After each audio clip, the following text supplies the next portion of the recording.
Hi, Rachel Robinson Green here for my third of 3 videos on the ABCs of the Ethics Bowl. And after that one, we'll pass you over to Richard to talk more about the kind of mechanics you can expect on the day that you're actually participating in the bowl.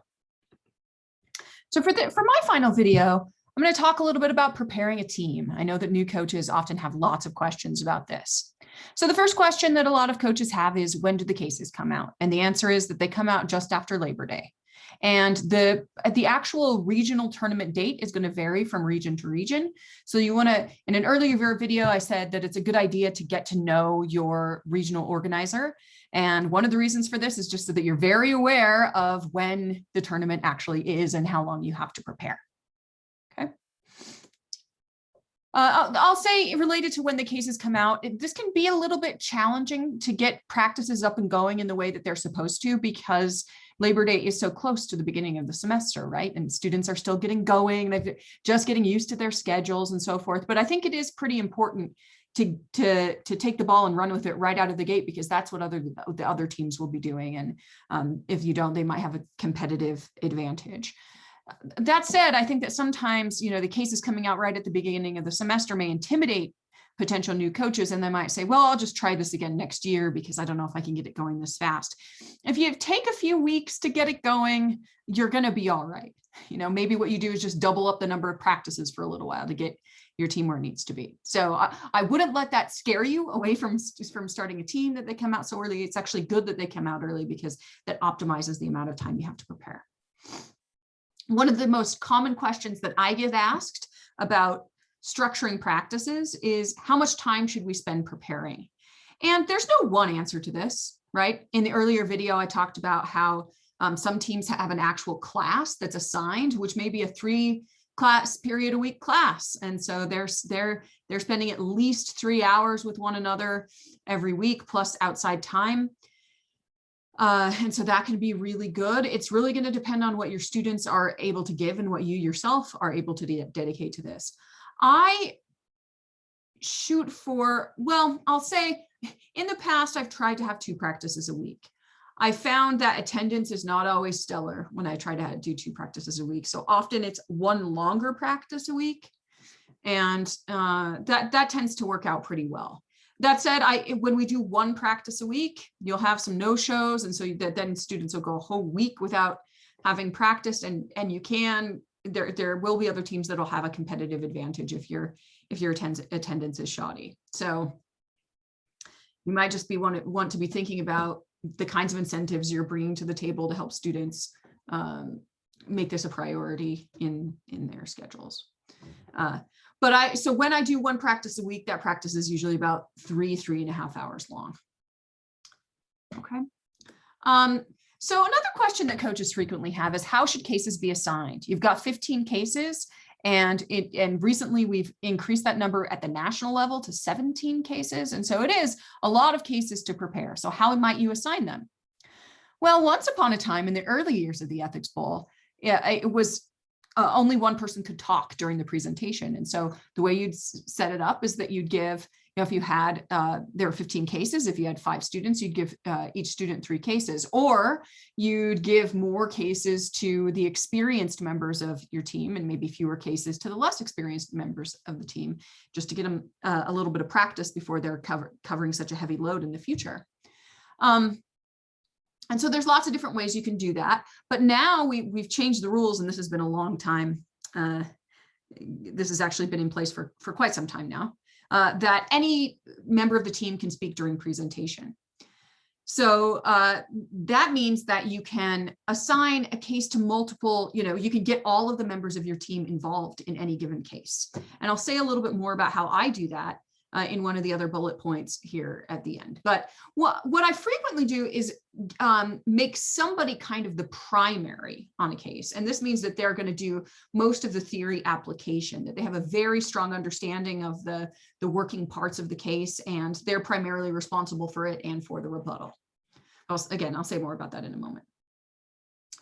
Another primary question that we get asked about preparing teams is whether or not students have to use moral theory. I mentioned in an earlier video that this can be intimidating to students. It can be intimidating to coaches, especially if maybe their background isn't in moral theory. And I'll be honest with you that there's a healthy debate among members of the ethics bowl community about how useful it is to use moral theory.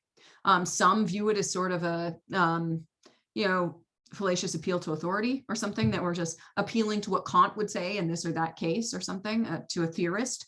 But others think it's very useful. So you might be wondering, if I don't use moral theory, what do I use? Well, some teams focus on moral principles rather than moral theory. So they might say, we're going to focus on autonomy, privacy, benevolence, non-malfeasance, and things like that. We're going to appeal to those in our assessment of the case.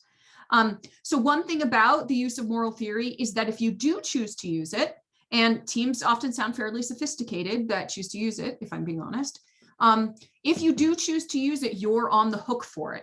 And so you don't want your students using moral theory that they don't know, okay? Because once you're using the moral theory, the other team is, of course, open to critique your use of that moral theory, and the panel of judges that you'll see on the day of the bowl will be able to ask you questions about that and be able to ask your team questions about that theory. So you want to make sure that if you use it, you really know it, all right? Your students really know it. But you don't have to use it. You can speak in a more general way about these cases. You can use more broad moral theories where you're not appealing to specific theorists. So you might be wondering, do we know what question will be asked? You might be wondering this in particular if you've had some experience with the high school ethics bowl, which at least in my experience with it has had sample questions at the end of each case. And sometimes at regionals or whatever, they ask those sample questions. So no, you will not be aware of the content of the question prior to the time your team has to put together their case. So what you have to do, one of the main exercises of this activity in practice, is that you're going to try to anticipate what the question is. And it really could come, and you'll see that with some of these cases, it could be multiple things. And so this is really how a really high quality team prepares, is that they construct solid answers for any of the potential questions that they might be asked. And the committees that write the questions do try to ask questions that are on point. They're rarely going to ask you questions from completely out of left field, although if you've been talking to members of the ethics bowl community who've been doing this for a long time, everyone has some story or other about a question that they thought was unfair or out of left field at their region or what have you. But it happens only rarely, I think. So part of your preparations is going to be preparing for the diversity of questions that you might get. How do you make sure that you've covered all your bases in practice? Well, what I have my teams do is look very carefully at the scorecard. Now I'm going to give you some inside baseball that involves giving you my own personal strategy, and maybe my students won't like me for that. But I tell my students to sort of structure their case in keeping with the scorecard, so that there is no part of the scorecard that they haven't directly addressed. And so I have them, I'll frequently carve up a case in the following way. I'll have one student do the introduction to the case, and in that introduction, they will directly answer the question. Okay, so let's say that you're being asked your team is being asked to address a case that has to do with a conflict that arises between free speech rights, respecting free speech rights, or avoiding the harms that might come about as a result of that speech. Sometimes students can go on and on for minutes in their case. They only have 10 minutes to address the case. They can go on and on for minutes without directly addressing the question, so that the judge doesn't really have any sense of what they're arguing for, because maybe they're just doing an overview or something. So in that initial portion of the case, I suggest that the student who does the introduction directly answers the question to start. And it doesn't have to be a this or that, yes or no. Sometimes it might be, to a yes or no question. Our answer is going to be a nuanced yes. Okay, and then you can provide the nuances, but just give the judges and the other team a sense of where you're going. That can be really useful. And then the intro will go on to just kind of describe what's going to happen in the case.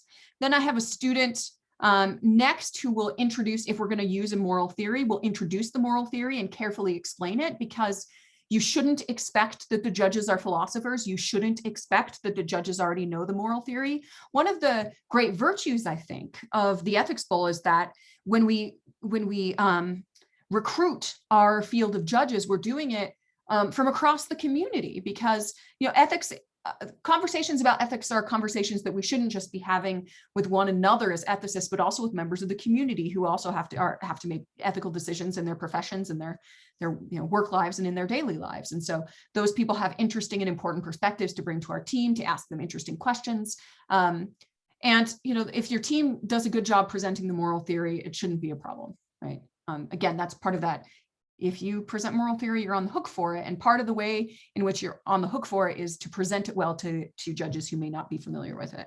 Okay, so somebody presents the main moral theory, explains how it works, and then I have another student, and then this is the student that I mentioned before being the primary on the case, who sort of unpacks and explains how the theory applies to this particular case and what conclusions will be generated from applying the theory to the case. And then crucially, because this is right on the scorecard, I have my students talk about arguments for the other side, or I think the scorecard says something, considerations that might loom large in the minds of those who disagree, right? So present those, and you might really lose some significant points if you fail to address arguments for the other side. And then have either that same person or a different person respond to those arguments for the other side, and then provide a conclusion where, we say in the introduction, tell them what you're going to tell them, and then the body, tell them, and then in the conclusion, tell them what you told them. Okay, so it makes it nice and clean and easy to follow. That's at least one strategy for putting together a case and for divvying up the workload among the members of the team. And my experience has been that the judges really like this because the team has worked together as a cohesive, coherent kind of unit. There's no points associated for working together as a group, and we tell the judges that shouldn't factor into their decision making, but you never know whether it does or not. So that's one way to make sure that you've covered all of your bases. One nice feature of doing it this way, of like having some students present the positive position for the case and other students present arguments for the other side, is that I think you will frequently find, and this is a good thing, that you have a team and there's some real disagreement on the team about which position they ought to take. And so you come up with, using some method or other, democratic method, or having the primary person ultimately decide, you decide what position the team's going to go with, but you might have the people who disagree do the opposing arguments side and then return to the primary case givers to respond to those arguments. And then you have a very charitable presentation of the arguments for the other side. So then finally, how should we use our practice time? Well, realistically, in many cases, it's going to be just working on the primary presentation for the case right up to the point at which it's time to present it. But in an ideal world, and I've lived in this ideal world quite a few times as a coach, what you can do is sort of set a schedule that says something like, our primary case presentations, that is the bulk, our 10-minute presentation, should be prepared and ready to go by, say, halfway into the semester or 2/3 of the way into the semester, so that you have all of the remaining practice time to kind of deal with some of these other elements that you can practice doing rebuttals. So maybe the primary presenter, the team will present a case, and then you'll have somebody there to present a rebuttal. Sometimes as the coach, I present a rebuttal and then the team practices responding to it. Sometimes I have guest judges come in from different places across the university to ask them questions, so that we're not kind of engaging in group think, where we're getting perspectives that are coming in from professionals that haven't been working with us ever since Labor Day.